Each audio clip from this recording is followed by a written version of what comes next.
Jacques, première question. Pourquoi 600 croix, s'il te plaît? Qu'est-ce que ce chiffre 600? Alors, le nombre de 600 correspond au nombre d'agriculteurs qui se suicident chaque année en France. Alors, au départ, on m'a critiqué sur ce chiffre parce que les chiffres de l'INVS tournaient autour de entre 150 et 200. Et moi, tout de suite, j'ai vu qu'il y avait un problème. Et j'ai essayé de faire un petit calcul rapide par commune, ainsi de suite, en essayant de pêcher des informations à droite et à gauche. Et je me suis dit, on est bien au-delà de ça. Et j'avais estimé entre 600 et 800. Et je me suis dit, je vais dire 600, la fourchette basse de mes calculs.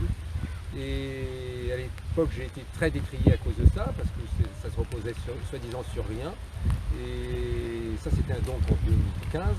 Et en fait, si on regarde les chiffres qui sont donnés par l'Institut national de veille sanitaire, le chiffre actuel pour 2015 est de 605.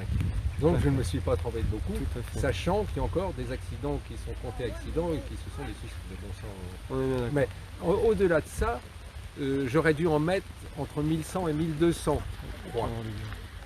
J'aurais dû mettre entre 1100 et 2100 croix. Pourquoi? Parce que toujours d'après l'INVS, l'Institut national de veille sanitaire, il y a entre 1100 et 1200 agriculteurs qui meurent chaque année, soit de cancer, d'accidents, de suicides et compagnie. Donc ce sont des agriculteurs qui sont comptés en activité, ce qui veut dire qu'ils ont entre 20 et 65 ans. Donc chaque année, entre 20 et 65 ans, il y a entre 1100 et 1200 agriculteurs qui perdent la vie. Au total, sur 10 ans, ça fait entre 11 et 12 000 morts.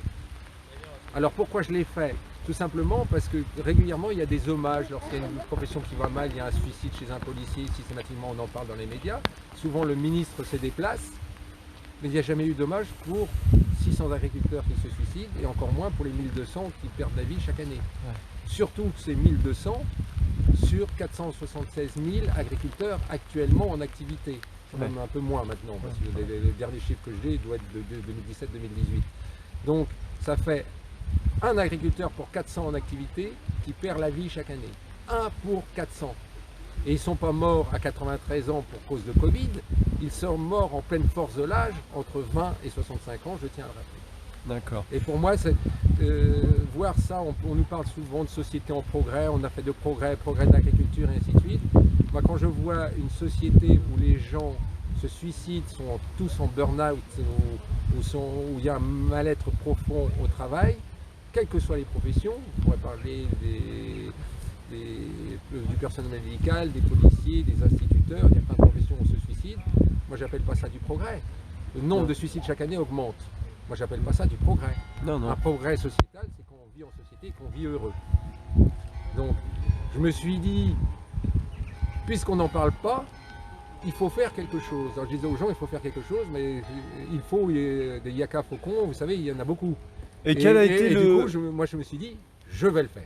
Quel a été le déclic qui fait qu'un jour, il y en a eu un de trop? Qu'est-ce qui s'est passé? Le vrai déclic, c'est Le Drian qui est venu ici le 10 novembre 2014 pour le centenaire de la commémoration de la Première Guerre mondiale. Il est venu ici dans ce mémorial. Alors tout autour ici, vous avez le nom une partie des noms des Bretons qui sont morts au combat. Ils sont morts au combat pour notre liberté. Et donc je me suis dit, je vais mettre les croix à l'intérieur du mémorial parce que ce sont leurs petits-enfants et leurs arrière-petits-enfants qui sont sur ces croix-là actuellement. Absolument. Et eux, ils sont morts, pas pour notre liberté, mais pour nous nourrir. Pour quelque chose de plus vital encore que la liberté. Et c'est pour ça, pour moi, c'est un aspect. Les grands-parents sont là les grands-parents sont là, qui sont morts sont là aussi autour d'eux. Et tout ça, ça fait une famille. Et pour moi, ça avait beaucoup d'importance, surtout que Le Drian était venu sur ce mémorial. Et quand j'ai pensé mémorial, j'ai pensé aux cimetières de guerre qui sont sur les côtes normandes. Je vais faire quelque chose qui y ressemble. D'accord. Ok. Une dernière question, c'est bien aussi un peu une question qui fâche. Est-ce qu'il y a des gens que ça a gêné? Ou un exemple ou deux parce que pour nous, on est bouleversé. Pratiquement toutes les instances dirigeantes, qu'elles soient professionnelles ou pas. C'est-à-dire Ouais.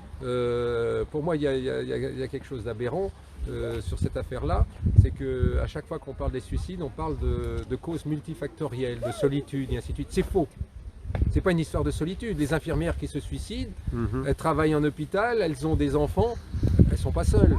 Il y a beaucoup d'agriculteurs qui se suicident. Là, j'ai une dame pas très loin du lieu où je travaille, 43 ans, qui s'est suicidée avec 3 enfants en bas âge. 43 ans, et c'est pas si vieux. Et moi, je ne peux pas tolérer ça. Donc, parler de solitude, c'est faux. C'est-à-dire qu'on noie le poisson, on va dire qu'il y a la solitude. Pendant un moment, on disait que c'était l'alcoolisme des agriculteurs. On disait des choses comme ça. C'est archi faux. Et pourquoi ça les a gênés Parce que, alors souvent maintenant, on parle d'agribashing. Ouais. Alors, soi-disant, c'est une action qui participe à l'agribashing. Pour moi, c'est archi faux. D'accord. Si les agriculteurs se suicident, c'est parce que ça va mal en agriculture. C'est pas moi qui dis que l'agriculture va mal. C'est les suicides qui disent que l'agriculture va mal. C'est deux choses totalement différentes. Et pour moi, il est important de redorer effectivement l'image des agriculteurs. La meilleure façon de redorer l'image des agriculteurs, c'est de leur donner un salaire. S'ils avaient un bon salaire, il y aurait beaucoup de jeunes. Parce que là, actuellement, il y a de moins en moins de jeunes, il y a beaucoup qui arrêtent. Et s'il y avait de gros salaires en agriculture, je peux vous dire, il y aurait du monde dans les écoles. Là où il y a du fric à faire, ne vous inquiétez pas, il y a beaucoup de candidats. Maintenant, il n'y a plus de candidats en agriculture, tout simplement parce qu'on ne peut pas vivre de la terre actuellement, malheureusement. Je prends le... Je te laisse te mettre à côté. Mets-toi à côté si tu veux bien. Il faudra que je coupe. Non. Voilà. Donc là, on va écouter Philippe Grégoire. Philippe, quelle est ta réaction? Approche-toi un petit peu du micro, il faut que vous mettiez un peu côte à côte. Non, alors là, on on est fantastique par rapport au Covid. Oui, Quelle est ta réaction par rapport à ça, Philippe, par rapport à ce que tu viens d'entendre là? Bah, de toute façon, oui, si s'en croit, comme l'a dit Jacques, il a pris un chiffre pour rester dans les cordes, pour pas être au-dessus, mais il est en dessous le niveau, parce que c'est plus de 600, c'est sûr. En plus, c'est très difficile d'avoir le chiffre très précis, parce que bon, c'est une honte pour les familles et tout, et bon, on sait très bien, nous, moi j'ai côtoyé ça dans mon département, qu'il y en a qui sont cachés, c'est évident. Mais au-delà de ça, pourquoi on est arrivé là? On en est arrivé là parce que, bon, comme l'a dit Jacques, c'est ni la sécheresse, ni les tremblements de terre, ni l'agribashing, ni le glyphosate, ni les néocotinoïdes qu'on fait tuer tous ces gens-là chaque année. D'ailleurs, ça n'existait pas, l'agribashing et les associations animalistes, les paysans, il y a longtemps qui se suicident.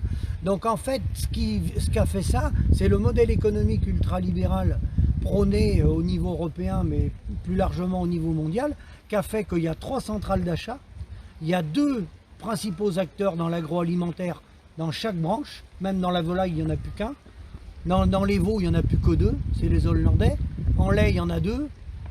Donc il y a une concentration du pouvoir de l'agroalimentaire et de la grande distribution. Et les paysans, à côté de ça, ils sont essolés en de multiples organisations de producteurs.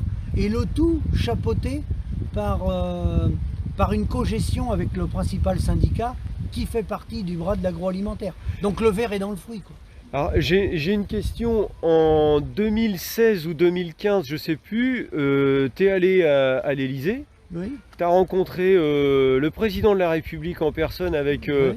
le ministre de l'Agriculture qui était monsieur Le Foll de l'époque. Oui. Et tu commençais à tirer la sonnette d'alarme et tu leur as déjà parlé du suicide des agriculteurs à l'époque. Oui. Quelle a été leur réaction dans le bureau? Ils sont passés au sujet suivant, ils se sont apitoyés, ils ont joué de la flûte, ils ont fait semblant ou ils t'ont écouté quand tu es ressorti? Tu étais dans le couloir après. Tu t'es dit c'est bon, c'est parti ou... Non, j'ai compris que sur le plan géopolitique au niveau international, l'énergie ça comptait, l'armement ça comptait, mais l'agroalimentaire, les agriculteurs ça comptait pour rien. C'était de la chair à canon. Ce qui compte, c'est l'agroalimentaire. Et comme l'agroalimentaire, il est européen, voire mondialisé, ils savent que de toute façon, le panier de la ménagère, il sera toujours approvisionné. Parce que maintenant, c'est les pays de l'Est qui prennent plus ou moins le relais. Donc, c'est des accords géopolitiques au niveau international. Et donc, nous, on est la variable d'ajustement. Et donc, quand on rentrait dans le concret, quand par exemple, on posait une question du genre « Pourquoi on mange des poulets qui sont importés ?»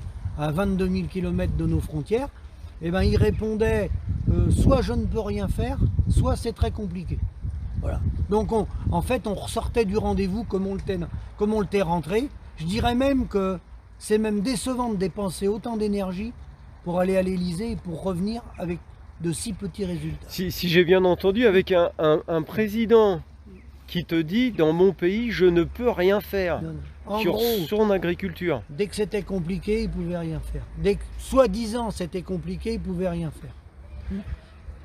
Bon, mais en tout cas, nous on voit que les agriculteurs, ils savent ce qu'il faut faire et ils le font. Non, ce qui est très clair, c'est que le politique, au fil du temps, après l'après-guerre, on a monté en puissance, les outils ont monté en puissance, les outils se sont concentrés, coopératifs, agroalimentaires, privés et grande distribution, et il n'y a plus que quelques acteurs majeurs qui ont la main sur l'ensemble de la filière, et ce ratio-là, les politiques y ont contribué, ils l'ont laissé faire.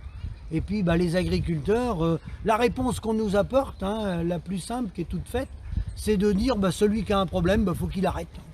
Il arrête sa ferme et puis il s'en va faire autre chose. Il se met plombier ou maçon. Ça, on l'a entendu beaucoup de fois.